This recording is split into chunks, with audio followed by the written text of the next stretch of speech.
খাওয়া দাবার পর আবার সবাই ঘিরে বসল ঠাকুরকে। আবার কাছে এসে বসল কৃষ্ণলাল। কেষ্টা রে, তামাক খেতে হয় আর একবার। আবার তামাক সেজে নিয়ে এলো কৃষ্ণলাল। কৃষ্ণলালের মুখের দিকে তাকিয়ে একবার মুচকি হাসলেন ঠাকুর। দোকান খোলা আজ হলো? আবার কথাবার্তা চলতে লাগলো। নানা জনের নানা প্রশ্নের উত্তর দিতে লাগলেন ঠাকুর। কথা চলতে চলতে সন্ধ্যা হতেই লেগে গেল কীর্তন। রাত তখন গোটা 10। কীর্তন চলছেই। ঠাকুর বলে উঠলেন, কেষ্টা রে, যা এবার দোকান খোল গিয়ে। আজ সারাটা দিন যে দোকানে খুললি নে। আবার এত রাতে দোকান খুলতে যাব? বিস্মিত হয়ে আমতা আমতা করতে থাকে কৃষ্ণলাল। আরে যা না, তাতে আর দোষ কি? কৃষ্ণলালকে পাঠিয়ে দিলেন ঠাকুর দোকান খুলতে। দোকানের কাছাকাছি হতেই দেখে দোকানের সামনে লোক দাঁড়িয়ে। কৃষ্ণলালকে দেখিয়ে আশ্বস্ত হলো তারা।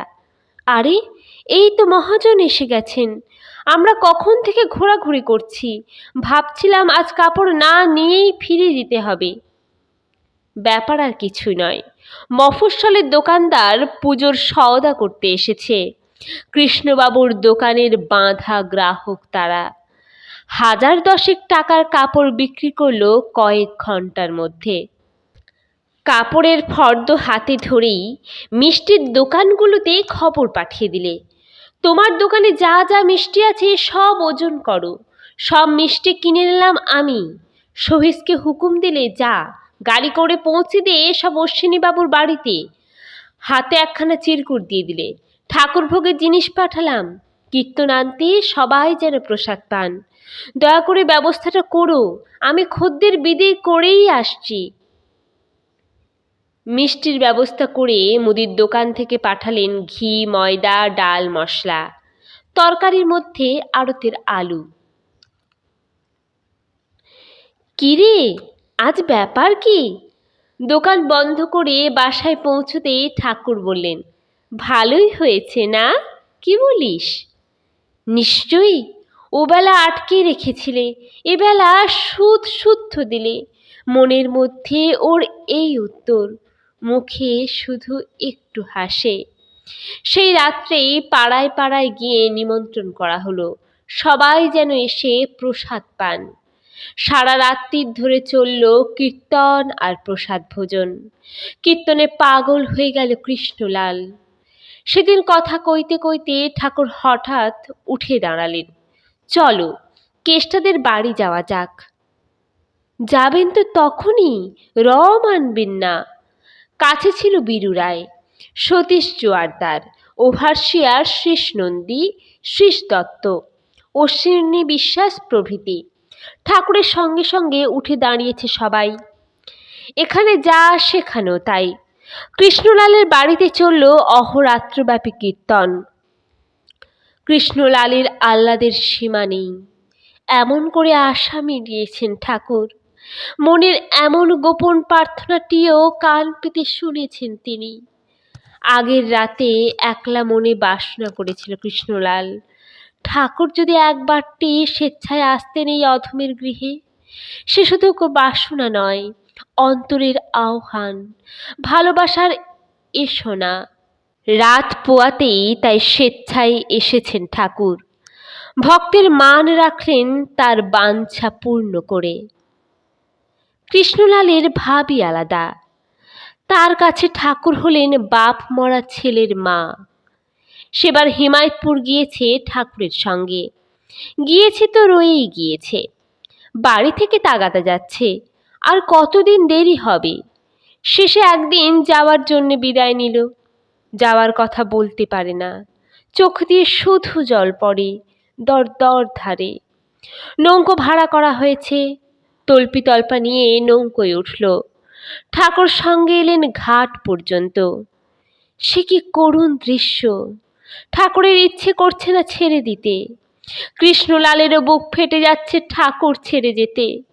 একজন বিষণ্ণ বদনে কূলে দাঁড়িয়ে, আর একজন কেঁদে বুক ভাসাচ্ছে নৌকোয় বসে। মার কাছ থেকে একমাত্র মেয়ে প্রথম চলেছে শ্বশুর বাড়ি, না তারও বাড়া। কৃষ্ণলালের চোখে বিরহের সমুদ্র সপ্তক। হাওয়া পেয়ে পাল তুলে দিল মাঝি। দেখতে দেখতে নৌকো ছুটল মাঝ দরিয়ায়। যত দূরে চলে যায় তত ছটফট করতে থাকে কৃষ্ণলাল। ঠাকুর এক দৃষ্টে চেয়ে আছেন তার দিকে, কিন্তু আর একটু পরেই দৃষ্টির বাইরে চলে যাবেন ঠাকুর। ভাবতেই হাউমাউ করে কেঁদে ফেললে কৃষ্ণলাল। না গো, এ বিরহ অসহ্য, বেদনায় চঞ্চল হয়ে উঠেছে সে। নৌকো তখন প্রায় মাঝ পদ্মায়। সেইখানেই জলে লাফিয়ে পড়ল কৃষ্ণলাল। একই পদ্মা প্রমত্তা নদী, তার উপরে বন্যায় গর্ভবতী। তখন দৃষ্টিগ্রাসী মুক্তকেশী রূপ তার। তার এক একটা ঘূর্ণির চোখে মৃত্যুর ভ্রুকুটি, জলের বুকে চির রহস্যের জাল। নৌকোর মাঝিরা হায় হায় করে উঠল। যারা ডাঙা থেকে দেখতে পেয়েছে তারাও আশঙ্কায় চিৎকার করলো, আহারে, এ কি করলো, এইবার মলো যে। ঠাকুর তেমনি ধীর, অচঞ্চল, তাকিয়ে আছেন তেমনি স্থির নয়নে। লোকের মন্তব্যের প্রত্যুত্তরে একবার শুধু বললেন, শালা কি আর এতেই মরে? পাকে পড়ে ডুবতে লাগলো কৃষ্ণলাল। ডুবছে কিন্তু নাম চালিয়ে যাচ্ছে, আর প্রার্থনা করছে, ঠাকুর, একবার শেষ দর্শন দাও, তোমাকে না দেখে আমি মরব না। ডুবতে ডুবতে মাটিতে ঠেকল কৃষ্ণলাল। মাটিতে পৌঁছতেই গুরু স্মরণ করে দাঁড়িয়ে পড়ল সোজা হয়ে। ওগো, আমি তোমার কাছে যাব যে। দাঁড়াতেই অবাক, দেখে হাঁটু থেকে বাকি দেহটা জলের উপরে। ঠাকুর তখনও কূলে দাঁড়িয়ে, আর পায় কে? ঠাকুর লক্ষ্য করে ছুট দিল কৃষ্ণলাল। হাঁটুর বেশি আর কোথাও ডোবে না। মাঝ পদ্মা থেকে তীর পর্যন্ত সর্বত্রই সেই হাঁটু জল। কূলের দর্শকরা তো থ মেরে গিয়েছে। এ আবার কি অদ্ভুত দৃশ্য! বর্ষার পদ্মা শুকিয়ে গেল নাকি এক নিমেষে? কিন্তু যে কূল পেয়েছে সে ডুববে কেন? মাঝ গাঙেও তার হাঁটু জল। সে জলে জঙ্গলে জিত সংহার। এতটা জল ভেঙে আসছে, কিন্তু ক্লান্তি নেই। পদ্মা নদী তো নয়, শুকনো মাঠ। হাসছে আর দৌড়াচ্ছে কৃষ্ণলাল। উঠে কাছে আসতেই পিঠে একটা চাপড় দিলেন ঠাকুর।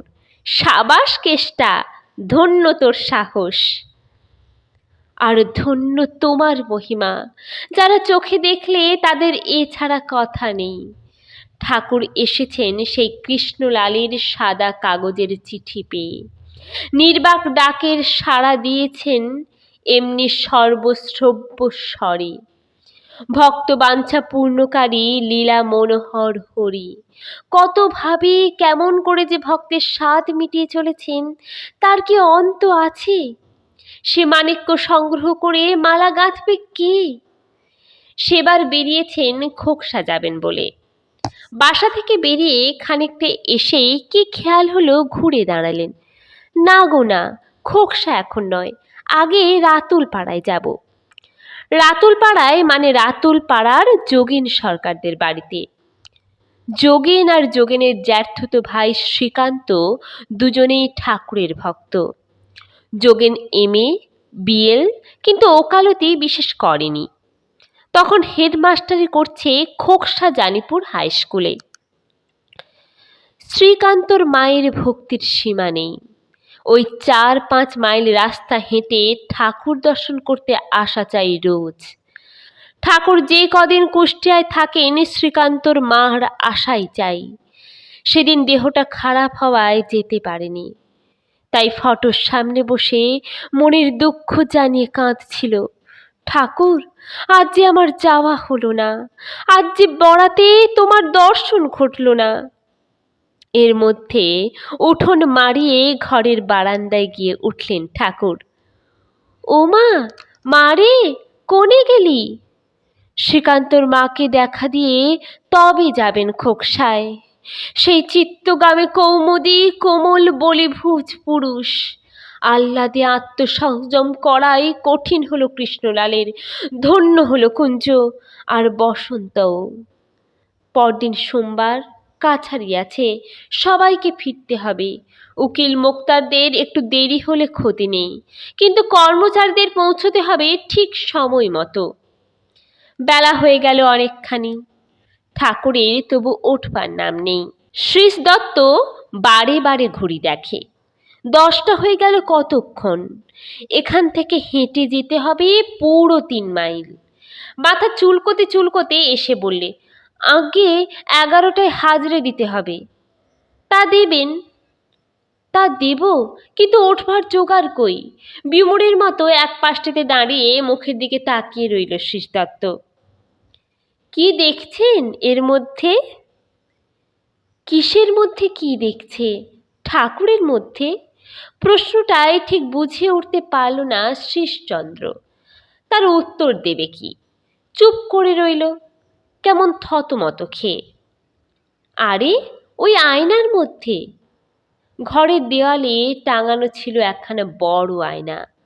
আয়নাখানার দিকে নজর টানলেন শ্রীশচন্দ্রের। কি দেখতে পাচ্ছেন ওর মধ্যে? আয়নার মধ্যে? আয়নার মধ্যে আবার কি দেখবে? যে দেখে সে নিজের মুখই দেখে। কিন্তু এই মামুলি উত্তরের জন্যেই কি জিজ্ঞেস করলেন ঠাকুর? ফস করে উত্তরটা দিয়ে বেকুবি করবার ইচ্ছে হলো না। আয়নার দিকে তাকিয়ে আমতা আমতা করতে লাগলো নিজের মনে। 2 হাতে ধরে আয়নাখানা নামিয়ে আনলেন ঠাকুর। একভাবে ধরে রাখলেন নিজের মুখের সামনে। কি দেখছি জানেন? কি আর, নিজের মুখ, নিজের ওই কোমলকান্ত বদনশ্রী। যা আমরা দেখে মোহিত হচ্ছি, তাই তুমি নিজে দেখছো। শ্রীশচন্দ্রের মনে অন্য আর কি জবাব আসতে পারে? কি দেখছি জানেন? আয়নার মধ্যেকার প্রতিফলনের দিকে তাকিয়ে ঠাকুর বলতে লাগলেন, মানুষ যে ব্রহ্ম ব্রহ্ম করে, সেই ব্রহ্মকে দেখতে পাচ্ছি। স্নিগ্ধ গাম্ভীর্যে পরিপূর্ণ মুখখানি। নিজের দৃষ্টি নিয়ে নিজের তত্ত্ব দেখলেন, নিজের স্বরূপের কিঞ্চিত পরিচয় দিলেন পরের কাছে। যে পরম সিদ্ধির জন্য পরিশ্রান্ত হচ্ছ, এই দেখো তা এইখানে। এইটাকে তোমার আদর্শ করো, আর আদর্শের প্রতিচ্ছায় নিজেকে চেনো। আদর্শ মানেই নিজেকে দেখে নেবার আয়না, যার মধ্যে ফুটে ওঠে তোমার পরিচয়ের প্রতিবিম্ব। কথাটা বলেই অন্য কথায় চলে এলেন ঠাকুর। চলুন দাদা, এবার কুষ্টি যাই। আপনাদের আবার ওদিকে কাছারির বেলা হয়ে গেল। কটা বাজে দেখুন তো। পকেট থেকে ঘড়ি বার করে শ্রীশ দত্ত উত্তর দিলে, 11টা বাজতে এই মিনিট 15। চলুন তবে যাওয়া যাক। যাওয়া তো যাক, কিন্তু এই মিনিটে তো আর 3 মাইল রাস্তা পাড়ি দেওয়া যাবে না। দেরি যা হবার তা হবেই। সেবার শ্রীশ দত্ত গিয়েছেন হিমায়তপুরে, মোটে একদিনের ছুটি নিয়ে। পরের দিন স্টিমারে এসে কাজে হাজরে দেবে। ঠাকুর প্রণাম করে বিদায় নিয়ে স্টিমার ঘাটে এসে পৌঁছতেই স্টিমার ছেড়ে দিল। সামান্য একটু দেরি করে ফেলেছেন শ্রীশবাবু। হায় হায়, কি হলো? একটুখানির জন্য স্টিমার ফেল করলাম ঠাকুর। ঘাটে দাঁড়িয়ে আফসোস করছে। দাঁড়িয়ে থাকতে থাকতেই দেখে স্টিমার ফিরে আসছে। বেশ খানিকটা চলে গিয়েছিল, কিন্তু ফিরে এসে ভিড়ল একেবারে ঘাটে। ওদের কি একটা কাজের জিনিস ভুলে ফেলে গিয়েছিল, সেইটে তুলে নেবার জন্যে ফিরে আসা। কিন্তু শ্রীশবাবু বুঝলেন এ ফিরে আসা তাঁরই জন্যে, যিনি শ্যাম তিনি কোলে রাখতেও জানেন। ঠাকুর হাঁটা আরম্ভ করলেন। পিছনে পিছনে অশ্বিনী বিশ্বাস, বীরু রায়, সতীশ জোয়ারদার, সত্য দত্ত, শ্রীশ দত্ত এবং আরও অনেকে। ঠাকুর হাঁটছেন, ওরা দৌড়চ্ছে। দৌড়চ্ছে আর নাম করছে। তখনকার দিনে ঠাকুরের হাঁটা ছিল এই, তাঁর হাঁটা অন্যের দৌড়। একবার জানিপুর বাজার থেকে আসছেন খোকসা স্টেশনে, খোকসা থেকে ট্রেন ধরে আসবেন কুষ্টিয়ায়, সেও মাইল তিনেক রাস্তা। এলেন মিনিট 15 আর সবাই রাস্তায় পড়ে রইল। কেবল এক সত্যদত্ত লম্বা পায়ে ঘোর দৌড় করে কোনো রকমে ঠাকুরের সাথ রেখেছিল। স্টেশনের কাছে এসে ঠাকুর জিজ্ঞেস করলেন, কি সত্যদা, আর একমাত্রা বাড়াতে পারেন না? সত্যদত্ত তো অবাক, এর ওপরে আবার মাত্রা! সর্বনাশ, এই যে গলা থেকে জিভ নেমে এসেছে। বললেন, আজ্ঞে না, এই আমার হাই স্পিড। ঠাকুর বললেন, আমি ইচ্ছে করলে আর একটু বাড়াতে পারি, আমার মনে হয় মালগাড়ির সমান ধরা যায়। এই হলো হাঁটা, গতি সত্তমের গতি। রাস্তা দিয়ে ওই যে ঢিমেতালে ছকরা গাড়িগুলো যায়, ওদের বল কি জানেন? ওদের বল হলো যাচ্ছি যাব, যাচ্ছি যাব, যাচ্ছি যাব। কখনো যাচ্ছি উঠবে না, যাচ্ছি যাব। ওই ছকরা ঘোড়ার গতি দিয়ে হবে না, হতে হবে রণপ্রমত্ত দুর্মদ অশ্ব, যার খুঁড়ির ধুলায় প্রলয়ের কাল বৈশাখী, শ্বাসে প্রশ্বাসে সমুদ্রের উচ্ছ্বাস, স্ফীত কেশরে কেশরীর পৌরুষ, নাসা হৃষায় দিগ্বিজয়ের রব। ছকরা নকরাই চলবে না, হতে হবে এই হৃহীন হয়। কাছারির পাশ দিয়েই বারাদি যাওয়ার পশ্চিমমুখী রাস্তা। 2 মাইলের উপরে আসা হয়ে গেল। কাছারির সামনে আসতেই শোনা গেল ট্রেজারি পুলিশের ঘণ্টা বাজছে। কটা বাজলো? শ্রীশদত্তকে জিজ্ঞেস করলেন ঠাকুর। ঠিক 11টা। তবে আর লেট হয়নি, আপনি কাছারি চলে যান। ঠাকুর সোজা চলে এলেন শ্রীশ নন্দীর বাসায়। কুষ্টিয়া রেল স্টেশনের সঙ্গেই শ্রীশবাবুর বাসা। রাত 11টায় বাজিতপুর থেকে স্টিমার আসবে, ফিরে যাবে শেষ রাত্রে। স্টিমারে হিমায়তপুর ফিরবেন ঠাকুর। রেল স্টেশনের কাছেই স্টিমার ঘাট। শ্রীশবাবুর বাসায় এসে একটু এগিয়ে রইলেন আর কি। যতক্ষণ স্টিমারের সময় না হলো ততক্ষণ চলল কীর্তন। যথারীতি এখানেও জুটে গিয়েছে সবাই। বিশেষ করে ঠাকুর ফিরে যাচ্ছেন। স্টিমার ছাড়বার সময় প্রণাম করে তবে বাড়ি ফিরবে তারা। এদিকে নাম পেয়েই প্রবলভাবে নাম ধ্যানে লেগে গেল শ্রীশদত্ত। সন্ধ্যা হতেই বসে যায় সেতার নিয়ে। সেতারের তারের বুকে তুলতে থাকে নামের ঝঙ্কার, বাদ্যের সুর ও কর্মে চলে নামের নৃত্য। তান করতে করতে বিভোর হয়ে পড়ে। রাগানুরাগে কেটে যায় রাত 2-2:30 পর্যন্ত। একদিন বিছানায় বসে সেতারে নাম তুলছে, পাশেই ঘুমিয়ে আছে স্ত্রী। রাত 2টোর কম নয়। অন্ধকার ঘরে নামের তানে লীন হয়ে আছে শ্রীশচন্দ্রের মন। হঠাৎ একসময় গা ছোঁয়া যেতেই চমকে উঠল কুসুম কুমারী। ঘুম ছুটে গেল মুহূর্তে। এ কি, কি হলো? ঘরের মধ্যে এত আগুনের ফুলকি কেন? বিদ্যুতের মতো ঝিলিক খেয়ে বেড়াচ্ছে সারা ঘর। চোখের সামনে একটা ঝলক লেগেই ঘুম ভেঙেছে কুসুম কুমারীর। ঘুম ভেঙেই দেখে ওই নাম রুষ্যের নাচন। আবার গা ছুঁয়ে দেখল স্বামীর। তড়িৎ স্পৃষ্টের মতো ধাক্কা খেয়ে এলো হাতখানা। স্বামীর দেহ যেন ইলেকট্রিকের তার। এ কি হলো তোমার? ভয়ে চেঁচালো কুসুম কুমারী। কই, কিছু তো না। কিন্তু না বললে কি চলে? তখনও জোনাকির মতো নেচে বেড়াচ্ছে আগুনের ফুলকিগুলো। মৃদু মৃদু টঙ্কার দিয়ে চলেছে তখনও হাতের আঙুল। বালিশের তলা থেকে দেশলাই বের করে আলো জ্বালল কুসুম কুমারী। দেখল নামামৃতের করুণা ধারায় নিষিক্ত হয়ে আছে স্বামী। অশ্রুধার নেমে আসছে 2টো গাল বেয়ে। মুখে ভাষা নেই, শুধু আনন্দের ঔজ্জ্বল্য।